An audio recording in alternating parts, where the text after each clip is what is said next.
It's time to talk about the massive gameplay update of one of the most atmospheric upcoming RTS games in development I have ever shown you, and I have fresh footage and info directly from its solo indie developer. So sit back and enjoy our ride through the dieselpunk and dark world of Dust Front, as I show you what's new, what's different, and where he gets his inspiration from. You have been asking me for almost 2 years for an update on this project, and now not only do we have an entire new trailer, but also lots of additional exclusive footage showing new units, tech upgrades, weather conditions like storms, radioactive emissions and falling space debris, as well as destructible objects, landscape deformation, exploding gas clouds, and a siege fort situated on the global map which also shows up in real-time battles. Because, yes, this game doesn't just have real-time battles on specific maps, but also a strategic gameplay layer on which you play through the campaign, fight for territories of different value, which can hold a missile silo for destroying entire sectors, an airport with heavy bombers, or the mentioned siege fort. These give call-in strikes for you to use in battles, like an aerial bombardment or artillery strike. On the strategic map, you can also participate in story events, establish your economy, and create garrisons of units to guard your conquered territories. This is also where you will manage upgrades for units through a whole system dedicated to this with special doctrines and a sort of tech tree. An example of these upgrades that can be given to units is gas shells, which would be used by Dreadnought and Hammer artillery units to leave a gas field on impact, which would remove the high explosive damage from their weapon. Additionally, the dev explained that some units will have room for multiple such upgrades, meaning you can get totally different units by the time you find and use several upgrades on them. These upgrades can be found in missions, special sectors, and from events. They do apply to the whole army at once or only to new units, but the developer is aware such elements can be overwhelming for players to keep track of, so he is still deliberating on the final implementation.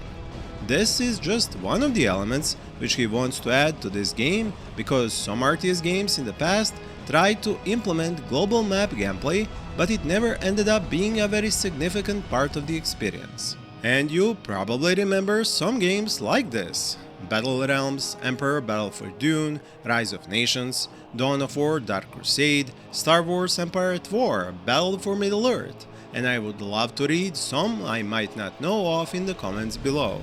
Obviously, games like Knights of Honor or Total War have a lot of significance on these global maps, but they don't have base building elements in battles.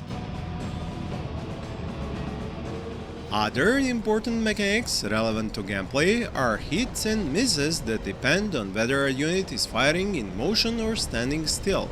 The developer is also implementing a reverse move for vehicles, differentiation of armor values, physics for artillery shells, and many other cool things. If you haven't seen my previous video about this game, which is linked up here and down in the description, you should know that there are 3 main factions, which are very different in both how they play and how they fight. You have the humans, both loyal to the Emperor and those which are part of the rebel movement, but also invading monsters and aliens faction. Each of these received new buildings and units and updates to old ones, as well as new visual effects and weapons. To keep the battles accessible to all RTS players, be they fast or slow, the dev has implemented tactical pause, meaning you can hit a key, pause the game, look over the battlefield and issue commands to units without pressure.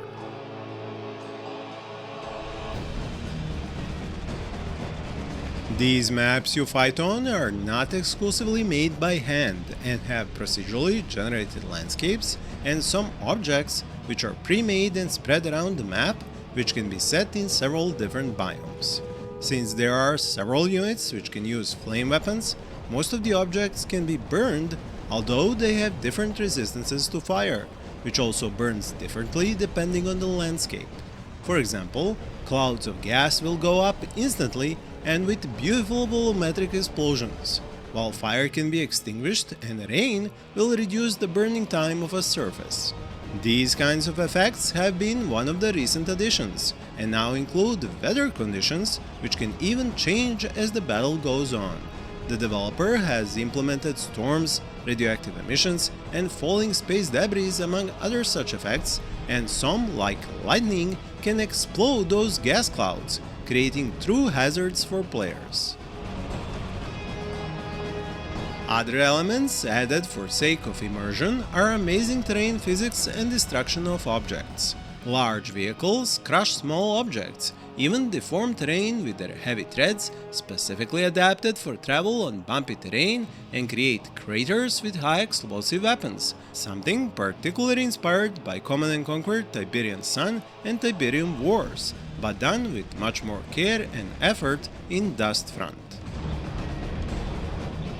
One thing I know will disappoint some of you is the developer's focus on single player and no current plans for multiplayer until he has finished and ironed out the campaign and its single player experience. This has been his focus for many years, and he has high standards for gameplay in all its regards. So for him to make a multiplayer aspect, he would have to have both the resources and time to make it of equal quality. If the game turns a profit, he has plans for additional campaigns about the other factions, mutants, robots, and human rebels. Personally, knowing how much people ask for campaigns in multiplayer-only games and how high is the percentage of single-player-only players among the RTS community, the focus on single-player first in an indie game is completely reasonable and even advisable, as that is how the developer can recoup his costs, have lots of sales, and be able to fund more development of the game. The map design will not feature many narrow paths like in StarCraft and StarCraft-like RTS games, but it won't be all open fields like in some Command & Conquer games either. The simple fact that there are different biomes means that narrow alleyways of city maps will be quite different than mutant-infested fields. The feel of moving and ordering units also won't be the snap feel like in StarCraft, because these are huge lumbering vehicles of war moving across broken up fields on which countless battles were already fought, and maybe with the same old and beat up vehicles. Naturally, tanks will require more micro to move and shoot at individual targets, but infantry squads will act as frontline troops that swarm enemies and don't need that much micromanagement.